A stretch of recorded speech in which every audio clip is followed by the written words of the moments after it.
Bonjour à tous et à toutes. Donc dans cette nouvelle vidéo, je vais faire une critique de parc. Donc il y en aura plusieurs. C'est la première d'une série critique de parc où je vais essayer d'être le plus objectif possible. Donc je vais critiquer un parc que j'ai visité à travers plusieurs critères.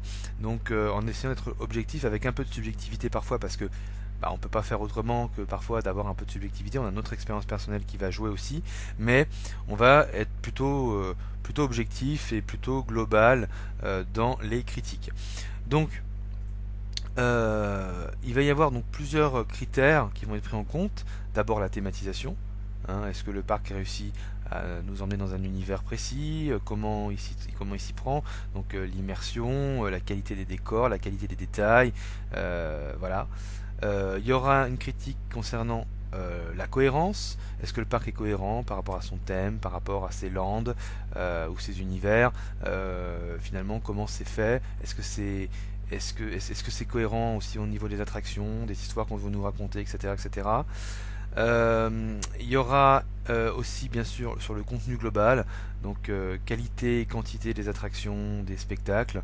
Est-ce que les rides sont dans le thème? Est-ce qu'ils sont de qualité? Est-ce que les spectacles sont de qualité également? Donc ça, on verra ça en troisième position. Et enfin, en dernier, on verra tout ce qui concerne eh bien l'expérience globale du visiteur finalement. Ça sera un peu la conclusion. Donc, cette première critique va commencer et on va parler aujourd'hui du parc Disney California Adventure à Disneyland Resort en Californie. Donc, avant de critiquer le parc, on va quand même s'intéresser un petit peu à son passé, à son parcours, puisque ce parc a été un parc qui a fait polémique à son ouverture par rapport à plusieurs choses, par rapport à un manque évident d'attractions, par rapport à un manque de magie Disney, parfois un manque d'immersion aussi. Mais ce qui a été véritablement décrié dans ce parc, ce n'est pas tant ça. Alors ça a été décrié, mais ce qui a vraiment été scandaleux, pour les Californiens en tout cas, c'est le fait d'avoir ouvert un parc en Californie, sur la Californie. Quand on va chez Disney, dans un parc Disney ou un autre parc, mais Disney en particulier, on a envie d'échapper au quotidien, de se sentir ailleurs, etc. Rôle que jouent très bien la plupart des parcs Disney sans aucun problème. Mais parfois, voilà, ça dérape un petit peu à ce niveau-là. Et là, eh bien, c'était le cas parce que faire un parc en Californie sur la Californie, c'est tout sauf finalement tout sauf magique, tout sauf immersif finalement. Parce que ce qu'il faut bien comprendre, c'est que il faut voir les Californiens. Voilà, ils ont peut-être un très bel état, mais si ils vont dans un parc sur la Californie, quel est vraiment l'intérêt? Bon. Et puis c'était un parc qui était aussi jugé peut-être un peu trop adulte aussi. Faut pas oublier que les parcs Disney sont faits pour tout le monde et que quand c'est un peu trop mature, en tout cas quand c'est un peu trop dans la pédagogie, les parcs ont tendance à revenir un petit peu avec des licences, etc. C'est ce qui se fait par exemple au parc Epcot à Disney World. Donc c'était aussi un petit peu ça qui gênait. Mais surtout le thème, évidemment, la Californie, en Californie. Ça aurait pu être audacieux. C'est-à-dire que s'ils avaient construit quelque chose d'un peu plus grandiose, avec des attractions un petit peu plus spectaculaires, s'ils avaient inclus aussi des rides Disney, ça aurait pu le faire un peu plus, je pense. Donc c'était culotté, ils ont essayé, ils se sont plantés, et donc ça a résulté bien d'un agrandissement considérable du parc entre 2004 et 2010. Et 2010 a marqué le début d'un placemaking, c'est-à-dire une refaction des zones pour qu'elles soient plus cohérentes, plus belles, plus immersives et plus Disney. Et on a eu une succession d'attractions basées sur des Disney. 2008 Toy Story Mania, et puis ensuite on a eu La Petite Sirène en 2011, et puis 2012 Cars Land. Donc on sent que la touche Disney est de plus en plus présente dans ce parc. Alors, qu'en est-il donc de ce parc aujourd'hui en 2018? Alors, on va commencer par tout ce qui concerne finalement l'immersion. Moi personnellement je trouve que c'est un parc où l'immersion fonctionne plutôt bien. Alors il faut prendre un peu de recul. C'est vrai que nous on est des touristes, on va visiter la Californie. Un parc sur la Californie c'est pas forcément ce qui est le plus gênant. Mais aujourd'hui on a quand même quelque chose d'assez immersif. On n'est plus dans un parc qui va traiter vraiment de la Californie telle quelle. On va plutôt être dans un parc qui va nous faire voyager avec des références à la Californie, mais on va plutôt nous faire voyager dans le passé, on va plutôt nous faire découvrir des petits bribes culturels de la Californie à travers des attractions ou des environnements, sans pour autant nous faire entrer totalement dans la Californie. Donc le parc California Adventure, aujourd'hui, c'est tout simplement nous faire visiter un parc, nous faire visiter la Californie à travers notre propre aventure, sans pour autant être 100% orienté que sur la Californie. Donc du coup c'est un parc qui marche mieux, qui est plus cohérent. Alors on va revenir sur l'immersion d'abord. Moi je trouve que dans l'ensemble c'est un parc où on se sent immergé. Voilà. Il y a des défauts, il y a des défauts notables. Tout n'est pas, tous les différentes zones ne sont pas égales. On va avoir une zone d'entrée sur Buena Vista Street par exemple qui va être extrêmement qualitative, qui va faire écho à Main Street, puisque Buena Vista Street c'est va donner ça va être un hommage finalement à Walt Disney, à son arrivée à Hollywood, et ça va faire écho à Main Street qui est finalement la ville de son enfance. Donc on a comme ça quelques quelques échos, et ça c'est plutôt pas mal. C'est aussi nous montrer un petit peu le Los Angeles des années 30, le côté très nostalgique, quand Walt Disney est arrivé à Los Angeles avec des rêves dans sa valise. C'est un petit peu ça qu'on veut nous faire vivre dans cette rue. Et là on a l'exemple effectivement d'un quartier qui est très très thématisé. On va avoir un sens du détail absolument incroyable, on va avoir des effets sonores très jolis, on va avoir les noms des magasins qui vont faire référence à la carrière de Walt Disney, hein, comme par exemple Mortimer's Market, qui est donc une référence à Mortimer, qui était le premier nom donné par Walt Disney pour Mickey. On va avoir aussi un magasin qui s'appelait Oswald. Voilà, donc des choses comme ça. Oswald, qui est donc l'un des premiers personnages créés par Disney.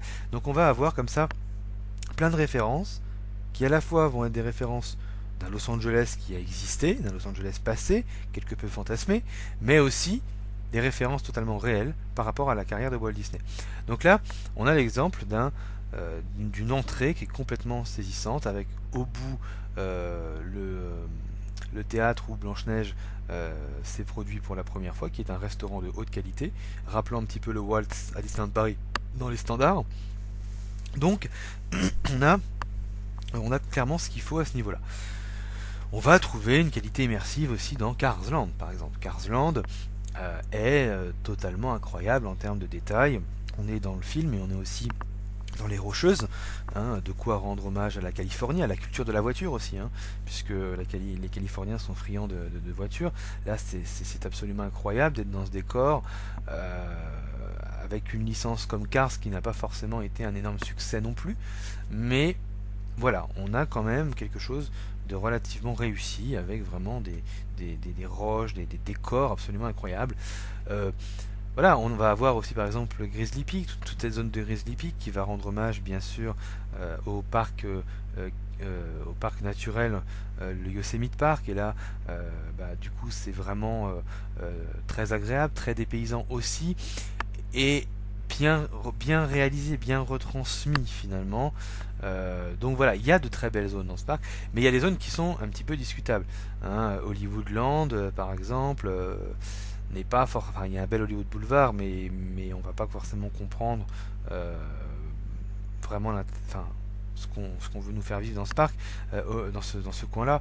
Hollywoodland, on est à Hollywood, bon d'accord, il y a des façades, c'est très joli, mais quand on va derrière le Hollywood Boulevard, on a une zone qui est complètement affreuse, où on a une attraction sur Monstres et compagnie qui n'a rien à y faire finalement, donc c'est un petit peu bizarre. Alors l'attraction est qualitative, hein, mais c'est un petit peu bizarre, je trouve. Donc voilà, il y a comme ça des zones. Paradise Pier qui est ni plus ni moins une espèce de zone foraine. Alors c'est très joli, c'est très agréable, mais ce n'est pas digne des standards Disney comme on pourrait l'entendre, en tout cas aujourd'hui, par rapport à ce qui peut se faire. C'est vrai que là, c'est un petit peu, ça a été un petit peu la facilité de prendre, on va dire, ce côté fête foraine. Voilà, bon. Donc, on a, en termes d'immersion, de thématisation, un bon travail global, mais qui a des défauts. En tout cas, on sent que c'est un parc qui a eu des défauts, euh, qui sont en train petit à petit de se corriger, ou pas, euh, puisque on décide de s'éloigner encore plus du thème pardon, de la Californie, puisque qu'est-ce qu'on va mettre? On commence à mettre les super-héros à Hollywoodland avec ce gâchis monstrueux d'avoir mis la Tour de la Terreur en version Breakout sur les Gardiens de la Galaxie. Voilà. Bon, Paradise Pier, justement, on le transforme, on va mettre du Pixar. Là où Toy Story Mania était plutôt bien intégré, je trouve que le reste, c'est un petit peu abusé de mettre du Pixar un peu à outrance dans ce coin du parc, qui va s'appeler d'ailleurs Pixar Pier. Donc on s'éloigne encore du côté pier. Donc le côté pier, hein, Paradise Pier, ça faisait donc référence au bord de mer, au ponton de Santa Monica par exemple. Là on s'éloigne complètement de cette atmosphère-là. Donc finalement, plus on avance dans le temps et plus on s'éloigne du terme californien de base, en tout cas, qu'il y avait. Voilà. Donc du coup, c'est un parc qui est un peu en transition et c'est un petit peu le bordel parfois. Et donc on va parler justement de la cohérence des différents lands, des différents thèmes que l'on trouve. Ça aurait pu être cohérent.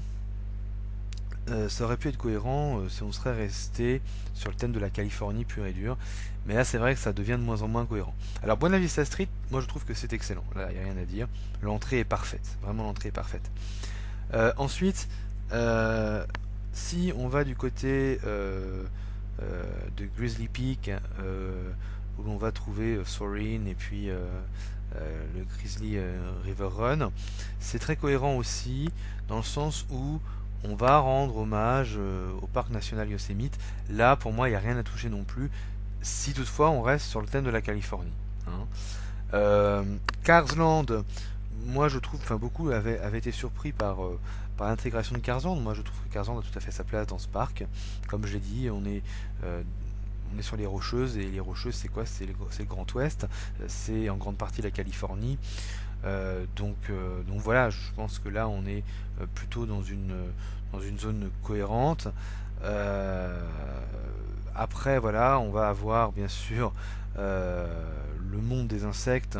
Alors je me rappelle plus du nom du land, mais là c'est une zone qui a été mise en urgence à l'époque pour pouvoir pallier au manque d'attractions. Mais en fait, c'est un peu ni fait ni à faire, c'est-à-dire que la zone n'est pas moche, c'est très sympa, mais elle n'a aucun intérêt dans un parc sur la Californie par exemple. Hein. Pourquoi avoir cette zone-là? Ça tombe un peu comme un cheveu dans la soupe, c'est pas vraiment cohérent pour le coup. Donc là, je trouve que ce land n'est pas cohérent et serait à retirer dans le futur éventuellement, parce qu'effectivement, il n'y a pas du tout de cohérence, malgré euh, malgré qu'on ait ici un show de qualité, un show 4D avec It's Supposed to Be a Bug, mais ça j'en reparlerai des attractions tout à l'heure. Mais voilà, c'est vrai que du coup, c'est un land qui n'a pas grand chose à faire ici. Bon, le Hollywoodland, comme je le dis, c'est coup-ci coup-ça, c'est-à-dire que Hollywoodland, d'accord, ça aurait pu très bien fonctionner. Aujourd'hui, on se dirige vers un Marvel, a priori. Donc là, on va falloir qu'on m'explique Marvel, pourquoi Marvel dans un parc sur la Californie. Donc est-ce que le parc va vraiment changer de nom encore? On ne sait pas. En tout cas, le Hollywoodland n'est plus que l'ombre de lui-même, déjà par rapport à la Tour de la Terreur, qui n'est plus du tout thématisé sur la quatrième dimension, et qui n'a aucun intérêt à Hollywood, qui n'a plus d'intérêt à Hollywood. On a quand même une salle de spectacle ici qui reste, à voir ce qu'ils vont en faire. Pour l'instant, il y a le spectacle Frozen, et puis toute la zone backlot qui est absolument affreuse, qui rappelle un peu les Walt Disney Studios à Paris, qu'il faudrait faire absolument quelque chose dessus. Moi, je pense que c'est cette zone-là qu'il faudrait plutôt travailler, même si on a Monstres et compagnie qui est sympathique. Non seulement Monstres et compagnie n'a rien à faire là, et en plus de ça, cette zone est tout sauf belle et immersive, donc ni cohérente, hein. Donc c'est un petit peu la verrue de ce parc. Et puis donc on arrive à Paradise Pier, donc là on revient sur ce fameux land Pixar, enfin cette zone Pixar qui pour moi n'a rien à faire du coup dans cette zone là, qui n'était pas à la base faite pour ça. Déjà quand la petite sirène est arrivée, il y en a qui ont critiqué l'arrivée de la petite sirène. Moi je trouvais que ça allait encore, parce que on pouvait penser effectivement, parce que la façade reprend un petit peu la façade de l'aquarium de San Francisco, donc on peut se dire ok d'accord, ça peut être cohérent. Il y a d'ailleurs il y a la petite ville de San Francisco qui est créée derrière, donc pourquoi pas. Moi ça me gênait pas plus que ça, mais c'est vrai que c'était déjà moyen de l'intégrer à Paradise Pier. Donc voilà, on voit qu'en termes de cohérence, c'était cohérent, c'était très bien en 2012, quand les choses ont évolué radicalement, et on voit que depuis, on commence à défaire certaines choses pour nous amener vers un autre thème, je ne sais pas, mais en tout cas quelque chose d'encore un peu différent, euh, pour nous éloigner de ce côté California qui, de toute façon, est resté, je pense, longtemps en travers de la gorge des gens à l'époque. Donc, maintenant en termes de contenu, alors on a un contenu qui pour moi est assez qualitatif, hein, et ça, c'est pas, voilà, c'est quand même le second parc, hein, c'est le second parc, et Disneyland, genre, je ferai bien sûr une critique aussi sur Disneyland, est déjà très qualitatif et quantitatif, et là on a aussi un parc bien qualitatif assez, mais quantitatif aussi, et du coup eh bien le parc n'est plus un complément à Disneyland. Enfin, ça reste un parc complément à Disneyland parce que c'est le deuxième parc, mais ce n'est pas un parc qu'on va faire en 2 secondes et qu'on va retourner à Disneyland après. C'est un parc où on va vraiment pouvoir passer une journée avec des choses très intéressantes à faire. Euh, donc, euh, donc voilà, c'est un parc qui se démarque véritablement de Disneyland en proposant une continuité aussi de Disneyland. Donc ça c'est plutôt intéressant, mais c'est pas un parc que l'on va faire très rapidement comme un certain Walt Disney Studios par exemple. Donc du coup, par rapport au contenu, donc on a des attractions qui sont assez sympas, comme par exemple le Dark Ride La Petite Sirène, qui est un très très très beau Dark Ride. Le ride sur Cars, qui est véritablement une attraction assez spectaculaire, avec de beaux décors, de beaux animatroniques. On va avoir bien sûr Toy Story Mania, qui est très fun malgré tout. Bon, il y a des écrans, etc. Mais après, Toy Story Mania reste Toy Story Mania. On va avoir le raft en bouée, qui est quand même l'un des plus dingues que j'ai pu faire. En tout cas, j'étais trempé et c'est très beau en plus. Hein. Voilà, il y a 2 chutes, le torrent est assez fort, donc vraiment, vraiment une attraction de qualité. Soarin', qui malgré ses défauts reste assez qualitatif et une très belle expérience. On va voler au-dessus du monde. Alors là, d'ailleurs, c'est pareil, je reviens là-dessus en termes de cohérence. On avait Soarin', qui était à la base créé pour le parc California Adventure, qui était basé sur la Californie. On volait au-dessus de la Californie. Là, on vole au-dessus du monde. Donc là aussi, du coup, il y a comme une incohérence. Mais, en tout cas, le ride est de qualité. Euh, voilà, il y a It's Tough to Be a Bug, qui est un show 4D qui est très bon. Le Dark Ride sur Monstres et compagnie est un très bon Dark Ride, un peu statique, mais très joli, très immersif. Bon, après on a la Tour de la Terreur, voilà, Gardien de la Galaxie, qui est un ride qui est pas mal euh, en termes d'expérience, même si c'est une horreur absolue en termes de cohérence et que ça gâche finalement un petit peu le thème de la quatrième dimension. Mais voilà, on se rend compte qu'en termes de ride, on a de bonnes attractions, de bons compléments à Disneyland, même si pour moi il manquerait un ou deux Dark Ride pour être honnête, mais voilà, on a quelque chose de cohérent par rapport à Disneyland, et on a des attractions qui sont là aussi qualitatives. Bien sûr, on va parler des spectacles. Donc les spectacles, il y a plutôt deux gros spectacles qui retiennent l'attention en California Adventure. C'est le spectacle sur la Reine des Neiges, qui se veut être un spectacle de type Broadway, plutôt basé sur l'humour, mais avec beaucoup d'effets spéciaux, beaucoup de magie dans ce spectacle, et ça fonctionne à merveille. Mais aussi le spectacle World of Color,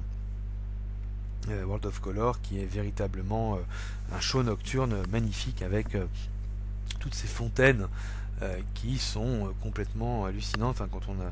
Alors c'est vrai que c'est un spectacle nocturne, c'était le début des gros shows nocturnes. California Adventure a lancé un petit peu le concept effectivement de shows nocturnes assez grandioses, et depuis on en a eu plein, notamment sur les châteaux, etc. Mais c'est vrai que ça reste quand même assez impressionnant en termes de hauteur de fontaine, les musiques, tout ça, c'est vraiment un très très très bon show. Donc voilà. Donc on a un contenu très intéressant et très qualitatif à California Adventure, qui complète très bien Disneyland, et qui fait parfois même écho à Disneyland. Alors, quel est mon avis global du coup sur ce parc? Il y a des points qui reviennent dans les critiques, dans les différentes catégories, on est obligé, il y a des points qui reviennent. Et voilà, on peut constater qu'effectivement, c'est un parc qui est très sympa, qui est plutôt immersif, avec de belles attractions. Pour moi, il en manque encore un petit peu éventuellement, hein. Mais voilà, pour moi, le principal point d'interrogation, ça va être l'avenir de ce parc. Quel est l'avenir de ce parc? Euh, un parc qui a été complètement redoré en 2012. Vers où on va? Vers où on va?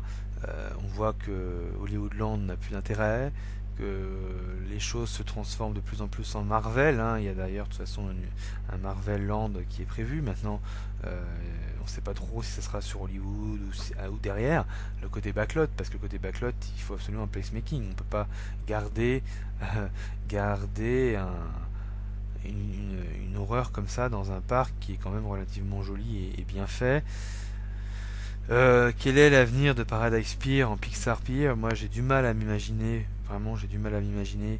Euh, Tant il y avait une atmosphère un petit peu old school et très proche de ce qu'on peut trouver aussi en termes de bord de mer sur Santa Monica, etc. Donc là, bah voilà, vers où on va, je vois pas le mélange de la mer, parce que bah, évidemment le lac, etc., ça simule la mer. Je vois pas ce mélange-là, ce côté un petit peu romantique, atmosphérique, en termes de fêtes foraines, etc. Je le vois pas se mélanger à du Pixar comme ça, subitement, quoi. Euh, Autant Toy Story Mania, comme je dis, avait sa place et ne dérange pas. Autant le reste, on a du mal à comprendre un peu vers où on va. Et puis voilà, est-ce que le reste du parc ne va pas non plus changer?